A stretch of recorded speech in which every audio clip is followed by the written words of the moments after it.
Hey guys, welcome back to Allie's Corner. Today we're going to finish the second part of the Reddit story we've been reading. My dad finally told me what happened that day. If you haven't seen the first one, I would suggest going to watch that one first, or you're not going to know what's happening in the second one. And let's get into it because I'm ready to find out what's going on. It is really good, guys. Really, really good. Let's go. Part 5. Again, I have to thank you for your input. I realize I've been stupid. I've always been passive and I don't like getting too excited about things. Thinking about it, maybe it all goes back to when I'd freak out over those flashing lights. My dad would tell me it was in my head. He downplayed everything. So now I just kind of do the same. But still, it's my character flaw, not his. I have to take responsibility. So I went ahead and called in a wellness check on my mom, and I went ahead and called the police about the photograph and strange text. I called dad over since I knew they would want to see his phone. This is where things got perplexing. The police officer who responded seemed to know dad pretty well.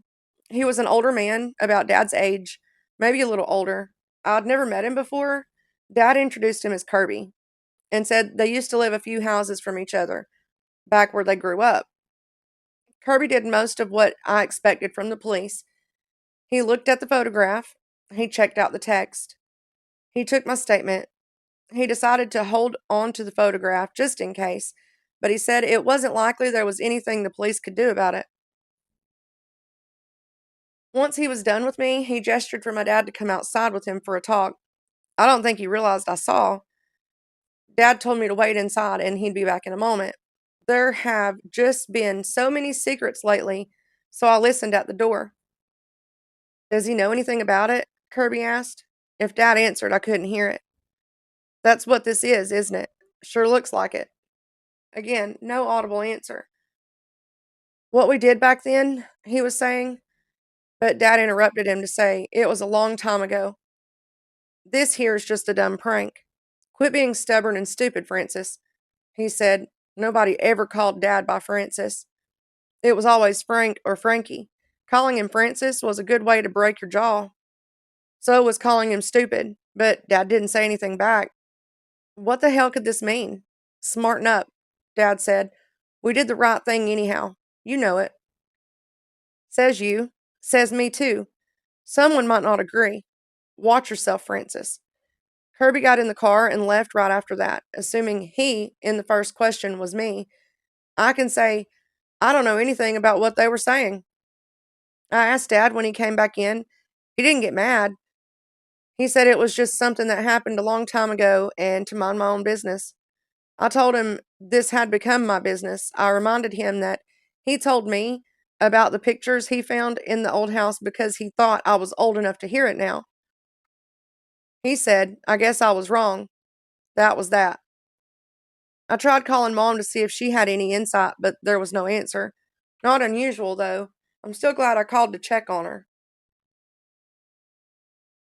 I called Uncle Matt next. To my surprise, he said he had something he wanted to show me and he'd be over later.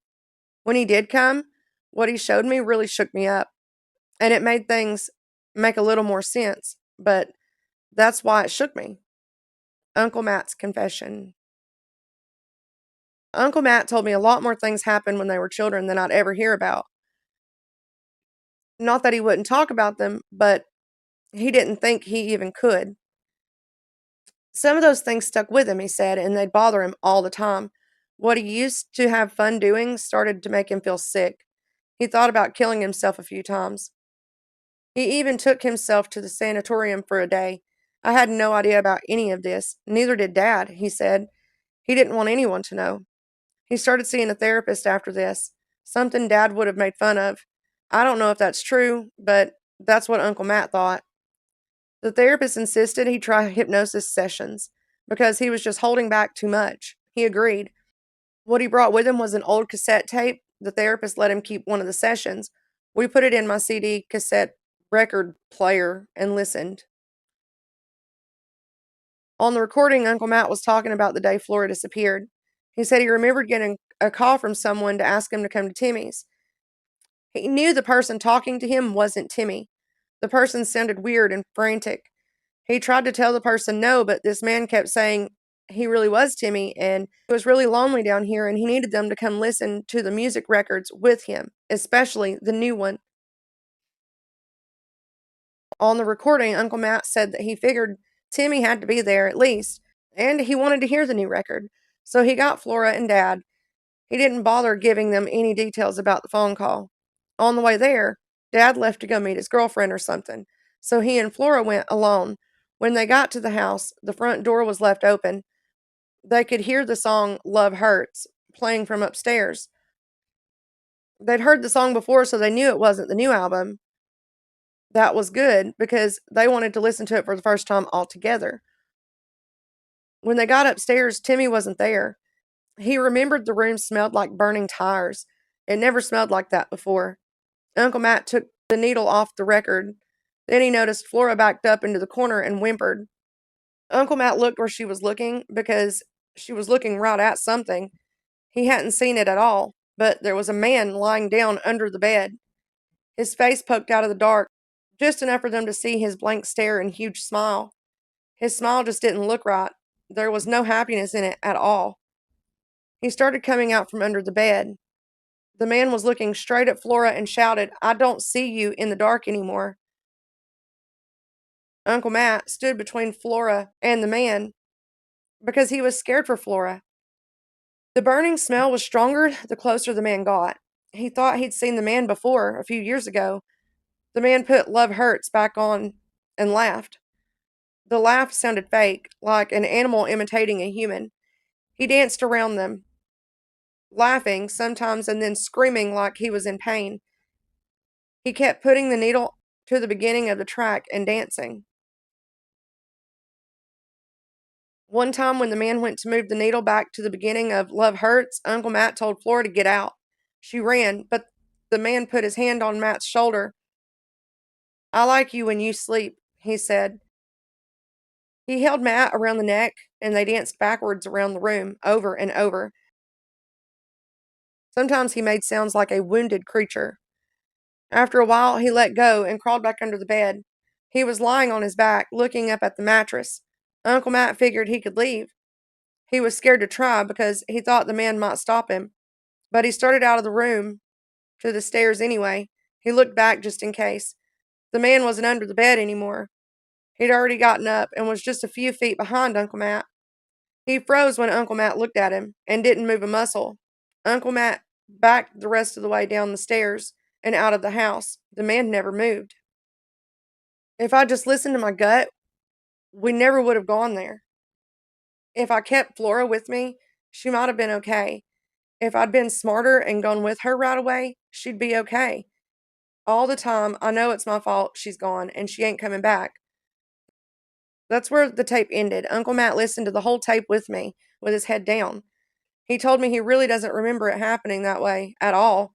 He said he was sure he'd told me the truth, but he wanted me to hear this. I think Uncle Matt was so traumatized by what happened, he isn't able to remember it. I don't blame him. What's on the tape matches up with the story my dad told me. So it's probably right. Uncle Matt didn't know who that guy was or what happened to him, but if he was with Matt and Timmy was with Dad, that guy couldn't have been involved in what happened to Flora any more than Timmy was. Or at least it's not very probable. Oh.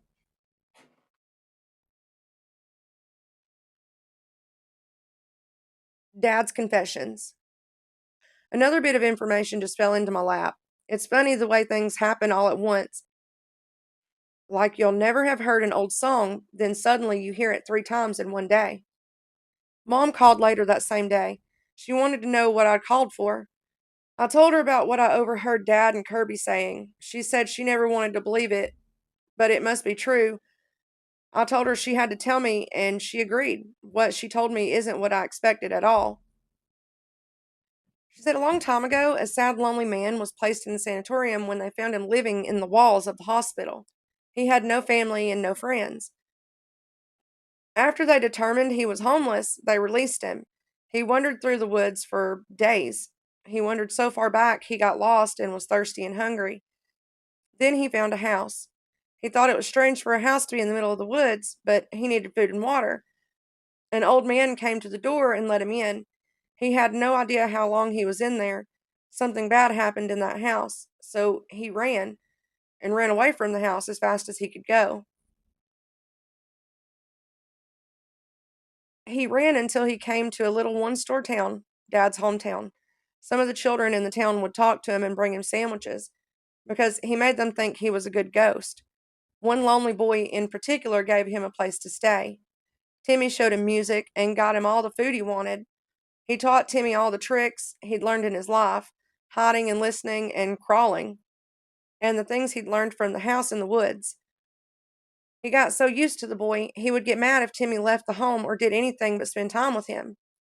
He tried to hide himself as much as possible, but when Flora disappeared, people noticed him. They figured out he'd been staying with Timmy, and they figured he did something to Flora.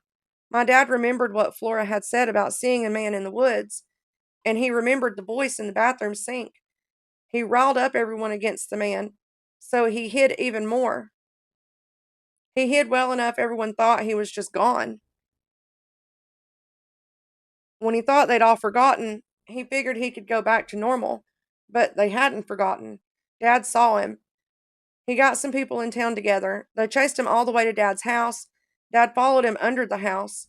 When he thought he'd cornered him, he followed him up through a hole in the floor. It took him right under Dad's bed. Dad saw there were trinkets and bedding under there, like the man had been sleeping right under him all along. Dad was so mad he dragged the man out. They beat him up. When they'd beaten him up, then they burned him. And when they were done burning him, they buried him.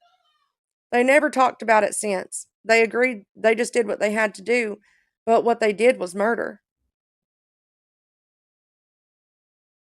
That's how Mom told it. It was such a weird story. It wasn't like her to talk like that. I asked her where she'd even heard the story. She just said it was another one of those things Dad would say when he'd been. That's how Mom told it. It was such a weird story. It wasn't like her to talk like that. I asked her where she'd even heard the story.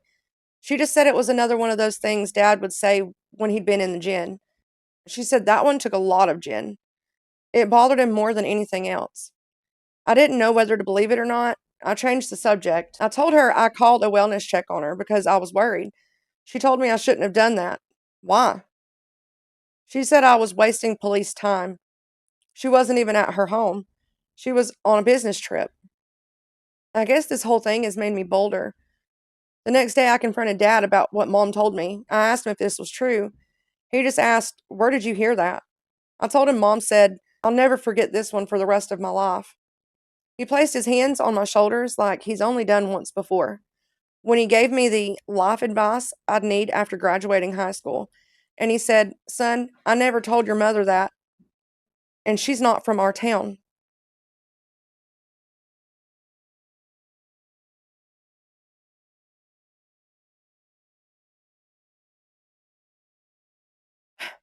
The way he said it, like he knew something was horribly wrong, scared the life out of me.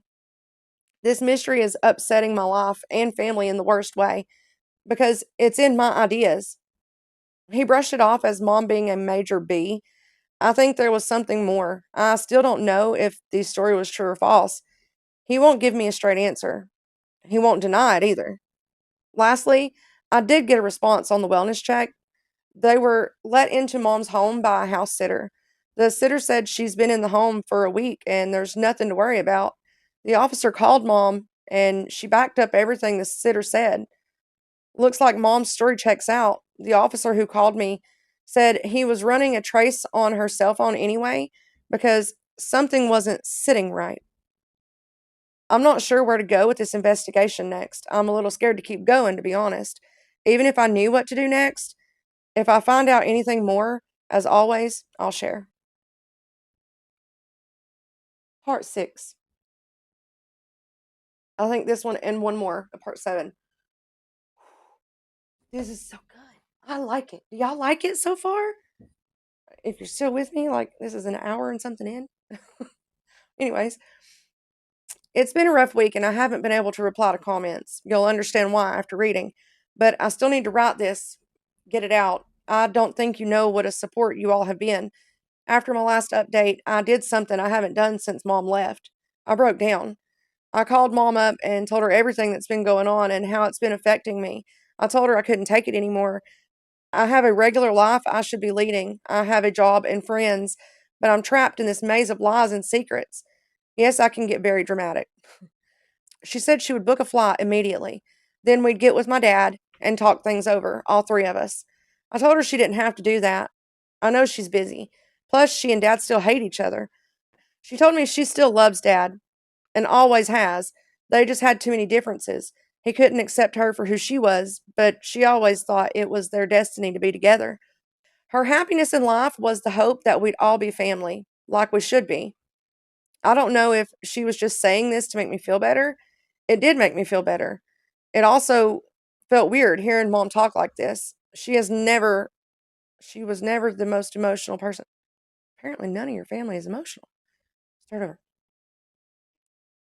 It also felt weird hearing Mom talk like this. She was never the most emotional person.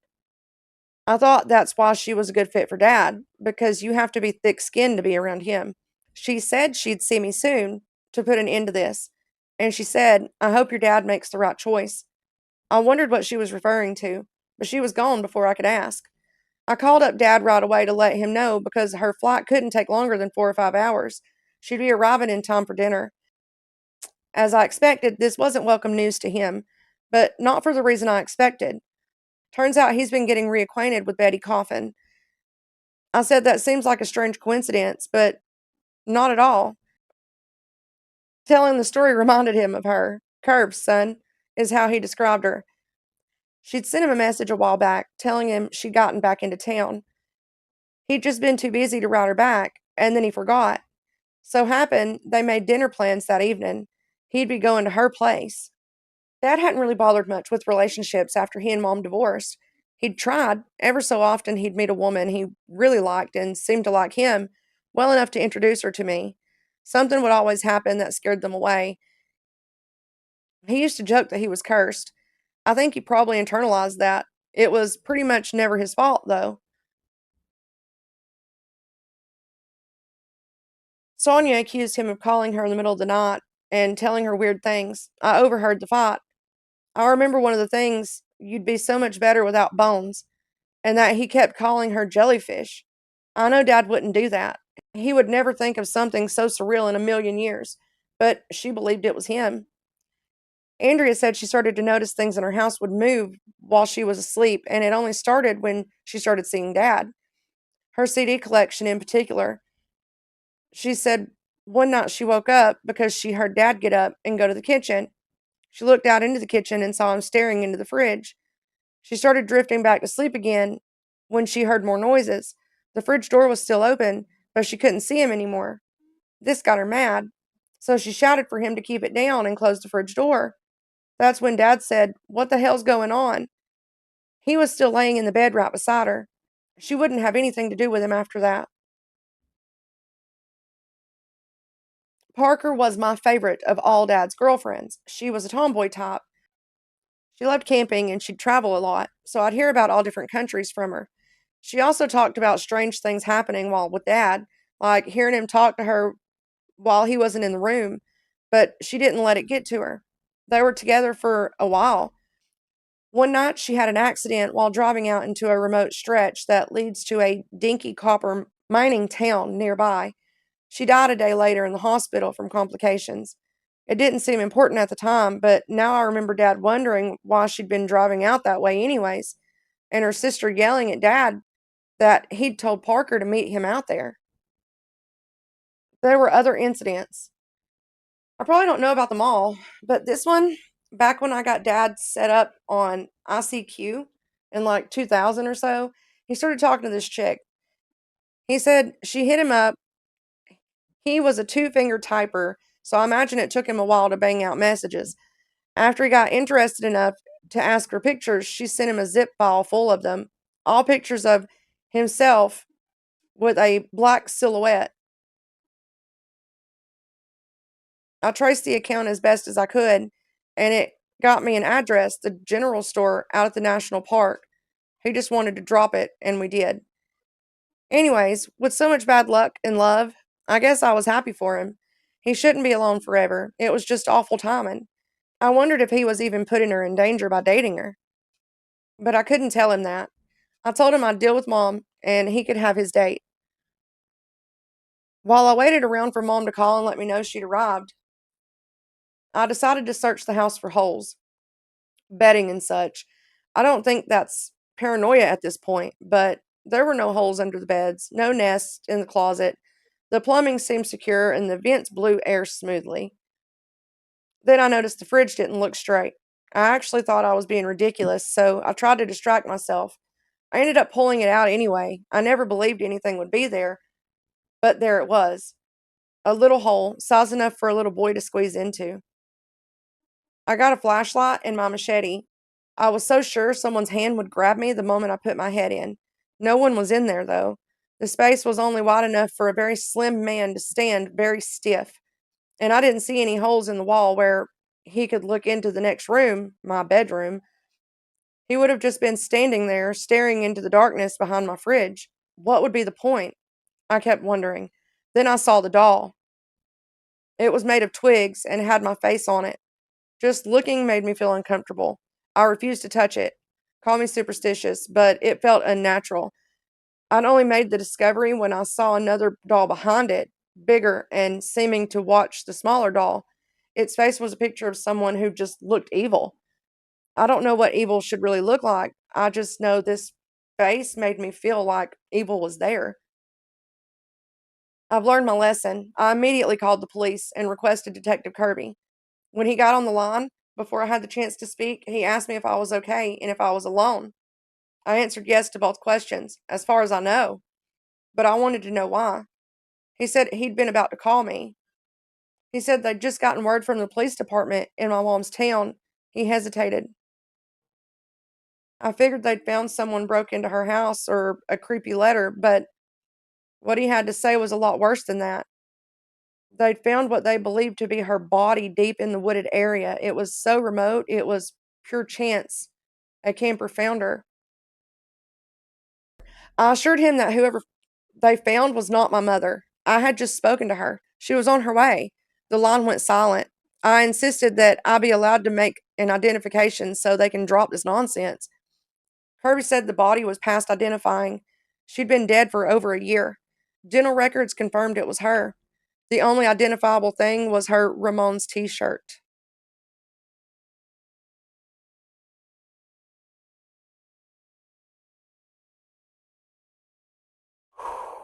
I hung up on him. I had no idea how to process this information. If someone tells you the sky is brown and salt is sweet, you accept it immediately? I had been speaking to my mom every 2 weeks for the last several years and never noticed a change in her behavior or personality until the last few days. If she was dead, who was I speaking to all this time? It had to be her. I know my own mother's voice, her mannerisms.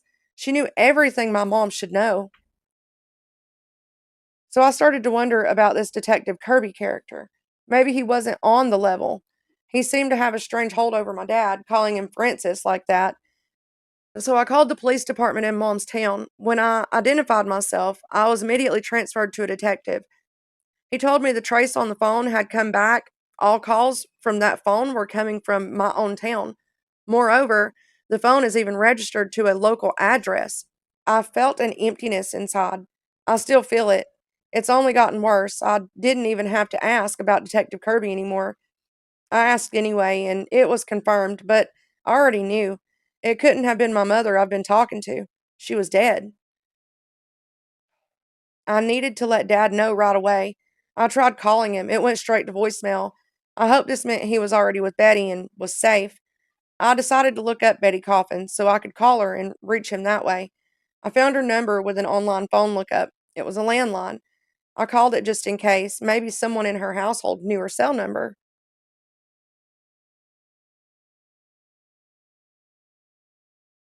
A young sounding woman answered the phone. She sounded a little overexcited to get a call, like she'd been waiting. I introduced myself and explained that I really needed to get through to Betty and it was an emergency. Is this some kind of joke? She asked.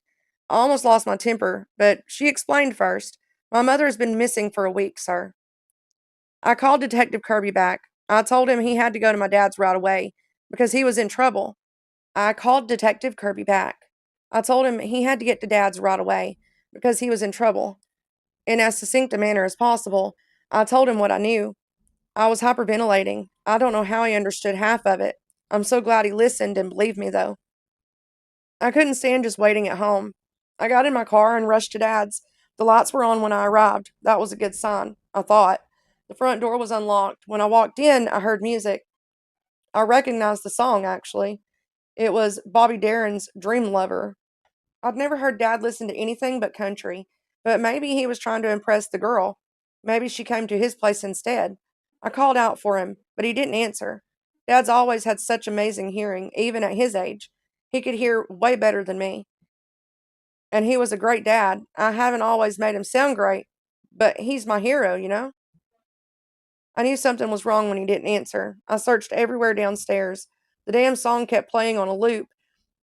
It wasn't even coming from Dad's stereo. I went upstairs next. The song started over just as I got to the top. When I got to Dad's bedroom, I saw where the music was coming from. A record player was on his bed. I stared at it, not really comprehending why I was so afraid to go near it. I wasn't thinking straight. It took me too long to realize it, but the song couldn't be on loop. Someone had to be hand looping it. I backed into a corner involuntarily. I felt control of my bladder near slipping. I even screamed when I heard something downstairs, but I heard them say, "Police!" and I almost cried with relief. The whole time, he was watching me. All I saw was an eye at first, looking at me through a hole in Dad's box spring. I started to panic again. The officers, one was Detective Kirby, drew their guns. I pointed to the box spring as a hand reached out and set the needle back to the beginning of the song.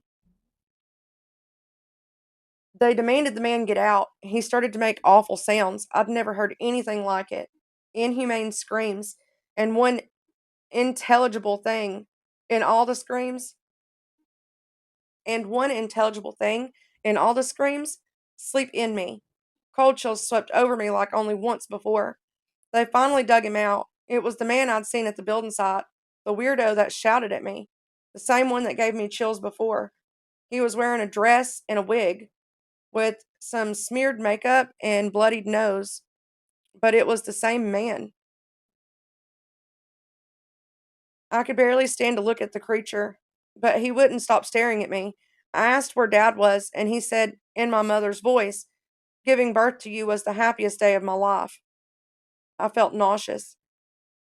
Then, in a perfectly normal voice, in the most reasonable and yet most sinister tone I'll ever hear, he said, "He made me so, so lonely. But you don't know, and I'll never say another word as long as I live." They took him away, so fast it felt like a dream. Detective Kirby took me with him. I left to go home and rest. Rest only came when I passed out.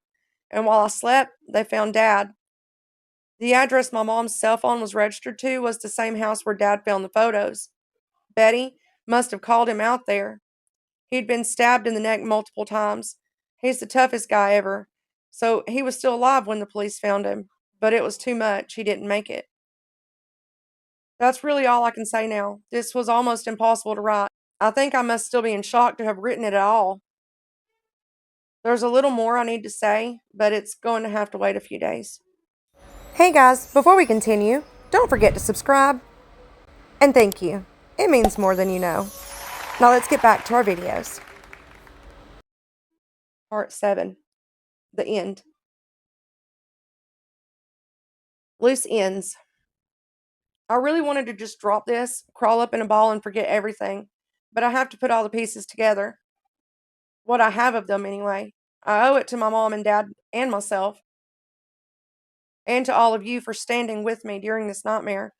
After arresting that thing in my dad's house, police combed the old house, my dad's. They found materials that helped to shed some light on the events I described in the previous updates. Scraps of paper, a journal of sorts, photographs, combined with additional information from others who grew up with Dad. What I want to do here is not give you each little piece of information. We've all had enough mystery. I just want to give you the whole story. And by the whole story, I mean how I think it all fits together. It may not be 100% correct, but I wouldn't be sharing it if I didn't think it was pretty close. So let's start at the beginning. A schizophrenic was released from the sanatorium, really an asylum. He wandered the woods until he had some kind of episode back there. He came out in the little town of Grand Greve, Chald Froy. Since I have no other name for him, he went around convincing children to bring him food, like the peanut butter and sugar sandwiches. When he met Timmy, he even got a place to stay. Chald and Timmy skulked around together. He got sandwiches. Timmy was interested in other things, in particular, the family that lived a few houses down. They were the only kids around that would hang out with him. He particularly liked Dad. Dad was handsome, tall, and athletic, so he got Chald to ask Flora for more than just sandwiches. He wanted to see Dad and Matt sleeping. When Timmy's parents found he'd allowed a hobo to squat in their home, though they got mad, they never beat Timmy. They just yelled at him. Then they tried to kick Chald out, so Chald and Timmy killed his parents. Police first found the bloodstains in the house, and then the bodies beneath it. With his parents' camera, Timmy started snapping photos of Dad, Matt, and Flora while they slept. Flora noticed the lot. She was just a lighter sleeper, apparently. This didn't stop Timmy. He kept taking pictures for over a year. Finally, one night, Flora caught him. She told him she'd tell her mom and that he was going to be in big trouble. The next day, Chald called them over to listen to records. I would guess at Timmy's request, but who knows. When Timmy was coming back from buying food, he saw Flora walking away from the house. He didn't want her to tell on him for taking pictures, so he grabbed her and dragged her into the woods. He didn't kill her right away. In all the photos they found hidden in the house, there was one faded photo of a teen girl. It was Flora. I'm sure of it. In the photo, she was in some sort of cabin. She wasn't tied up, but she looked so unhappy. The whole cabin seemed tinged with unhappiness. It was an awful looking place. She was 12 when she disappeared. So she was kept somewhere after her kidnapping, somewhere no one ever thought to look for her. Only Timmy and Chald knew where she was. Probably where Chald hid while the police looked for him. After Timmy thought it was safe for Chald to come out, my dad was first in finding him and was involved in the man's murder. That much was confirmed for me by Detective Kirby. Timmy was already at his cousin's home by this time. He'd been taken as soon as his parents were found. So wherever Flora was being kept, she was left alone once Chald died. While he was at his cousin's, I think Timmy had a psychotic break. Chald really was his whole world. He'd drawn Timmy into his delusions. He talked to what he thought was Chald in the vents and in the woods, but I don't think anyone was there. No fingers poked out of the vents, because if it wasn't all in Timmy's head, who was that? After some time with his cousins, who didn't even like him, he ran away. He probably had money stashed somewhere, or maybe he just became a beggar. My dad, on the other hand, grew up and moved on. He met a beautiful gymnast and married her. That's where I come in. We were a reasonably happy family, from what I understood, until something happened that made Mom and Dad resent each other. They divorced. Dad fought like hell for custody, and Mom went back west where she'd originally come from. Not long after Mom was out of the picture, I started seeing the flashing lights. When I told Dad and Uncle Matt, it terrified them. The possibility that I could end up disappearing like Flora is just about the only thing that could terrify my dad. What I never knew is that after I told them about the lights, they went out to the park together while I stayed with Uncle Matt's wife. They spent all day looking for the place they'd buried Chald. They found it, and they dug him up to make sure he was really dead. That's why Dad was so insistent that the lights were just in my head or passing cars. Because the guy they believed was behind Flora's abduction was dead and buried. And they had to believe it was him behind it, because if they didn't, they'd murdered an innocent man. Since the man probably murdered Timmy's parents, he wasn't that innocent, but they didn't know that. Years later, when Dad found the pictures of me in that house, he knew he'd been wrong. Whoever it was, he figured, was the same person taking pictures of Flora. They'd murdered the wrong person, and I was in danger. He went out looking for anyone suspicious, roughed up a guy, but nothing came of it. What I think happened is that Timmy was still obsessed with Dad. He did something to sabotage Mom and Dad's relationship. Then, when Mom was out of the picture, he inserted himself into the family in the only way he knew how, by sneaking pictures of me while I slept. I believe Timmy must have had our phones and homes bugged. He'd adapted to being a shadow in our lives. Maybe he imagined he was something more. After a while, this wasn't enough to satisfy him anymore. He murdered my mother and pretended to be her for a year. I think this gave him what he really wanted, to be my dad's wife and my mother.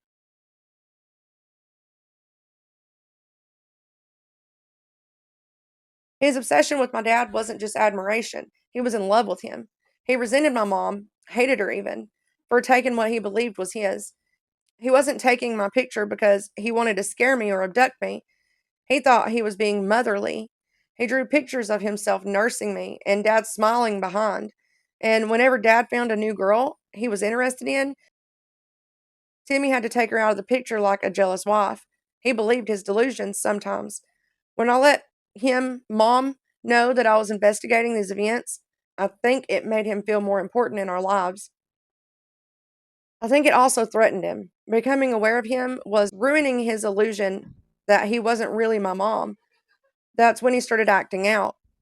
When he talked to me as Mom, telling me Dad had to make a choice, I think he expected Dad to see him as Mom and fall in love. Betty Coffin's body was found. He killed her just to seduce my dad into meeting him.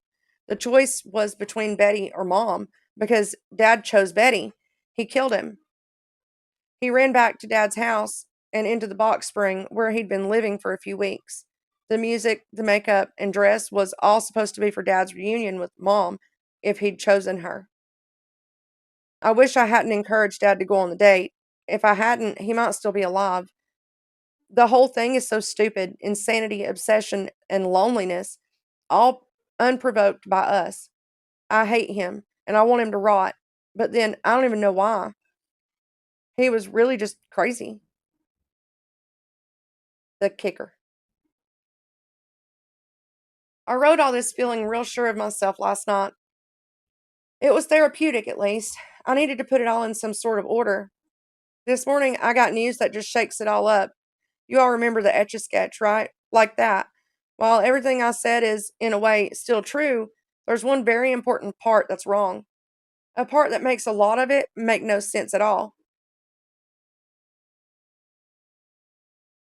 Detective Kirby told me they weren't able to identify the man they caught at Dad's home.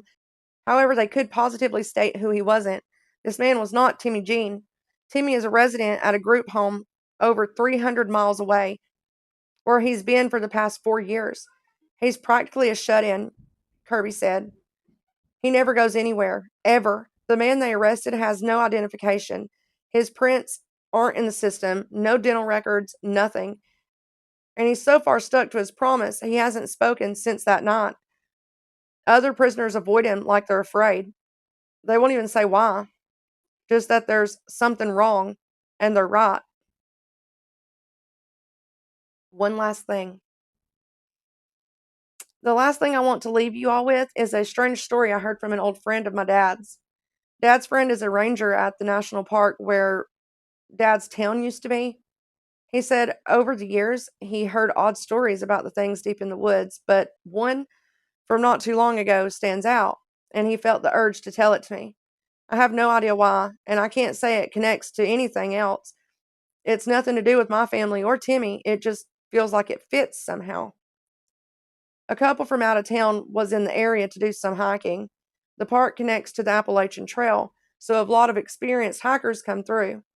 They decided to do a little off trail hiking. As I mentioned before, there were miles of untouched woods back there, so they had plenty of room for exploring. After hours in the woods, they realized their compass wasn't working at all. Their phones had no signal, of course. They were lost.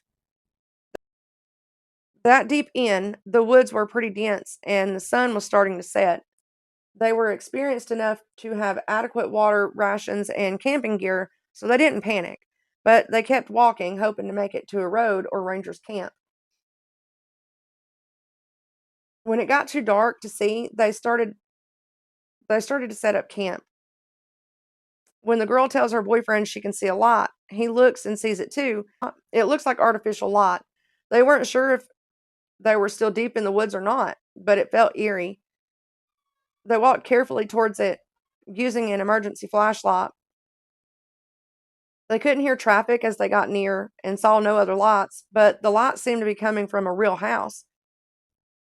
A little aged, but no cabin or shack. There was a clearing around the house, large enough for two people to walk side by side.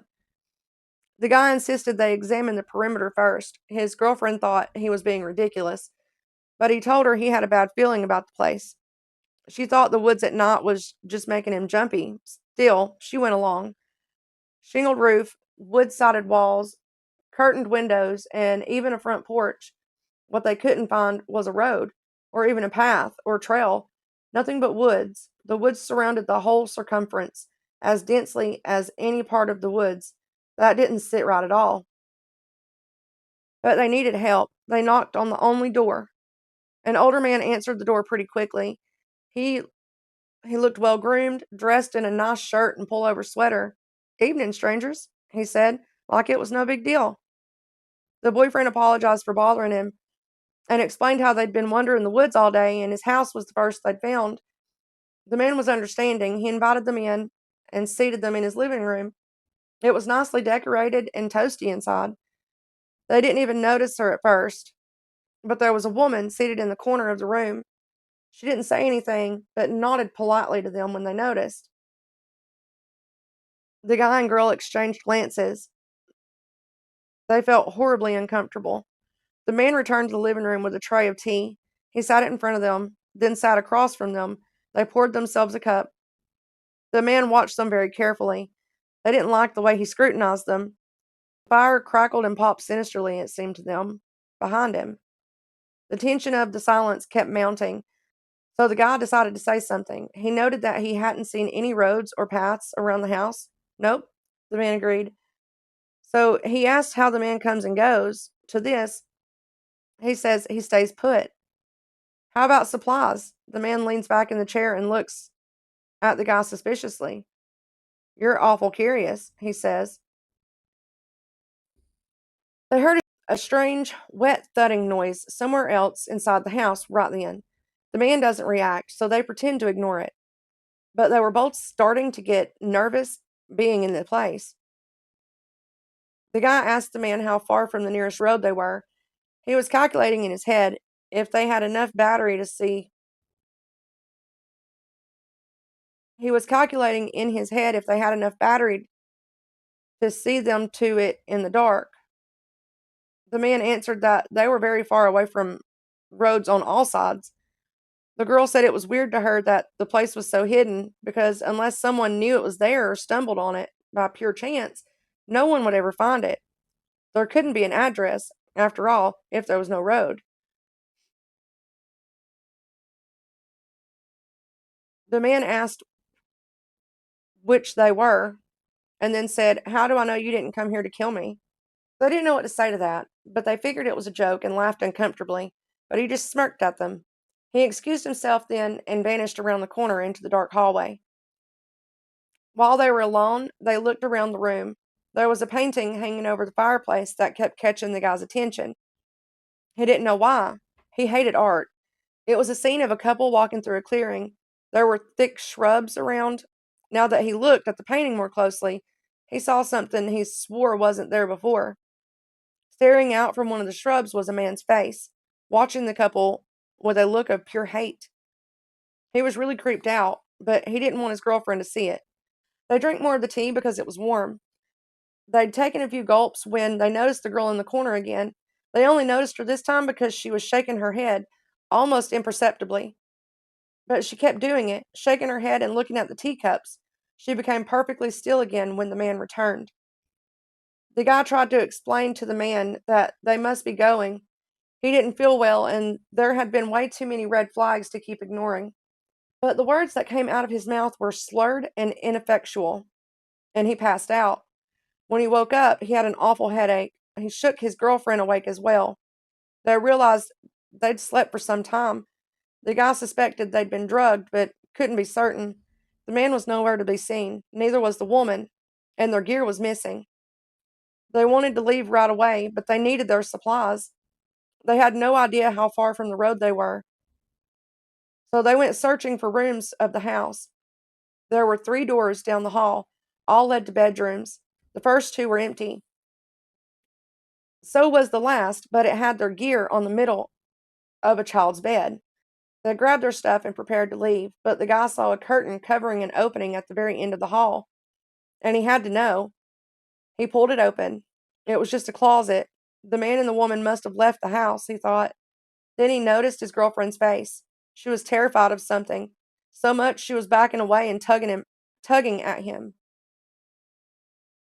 He looked back at the closet. It was the man, crouched down naked in the bottom of the closet, looking up at them with a smile that crossed most of his face, but his eyes fixed on them with the most unmistakable intense rage. He started crawling out of the closet towards them on all fours and making sounds like they'd never heard any living thing make before. They ran out of the house and straight to the woods. They moved as fast as possible, cutting themselves and tripping several times. Something in their gut kept telling them the man was right behind them, like the man in the bushes in the horrible painting, and he was going to kill them. They finally came out of the woods on a dirt road, and from there slowly followed it to a real road and found their way back to town. They told the park rangers about it and were advised to keep the story to themselves. Later, they looked up the area on Google Earth. It took them a while, but they spotted the clearing in the woods. It was even deeper than they thought. As they zoomed in, the guy saw something weird in front of the house. He cleaned up the image as best as he could, still a little blurry, but the couple knew what it was. The man was standing in the front of the house and looking straight up, like he knew they were watching. They sent the image to the Rangers as proof. I know there's still so many questions. What really happened to Flora? Was Timmy dealing with someone else? How'd he know so much about Mom? Who was that guy who got arrested? Why was the Ramones t shirt on my mom's body? I just don't know. So for now, that'll just have to be the end. Oh my gosh. Wow. What a video. What a story, guys. That was absolutely crazy. Anyways, I hope you enjoyed the story. I very much enjoyed the story. Um, if you liked it, please consider subscribing. If you stuck around for the whole thing, I really appreciate it. And I will see you in the next one. Bye, guys.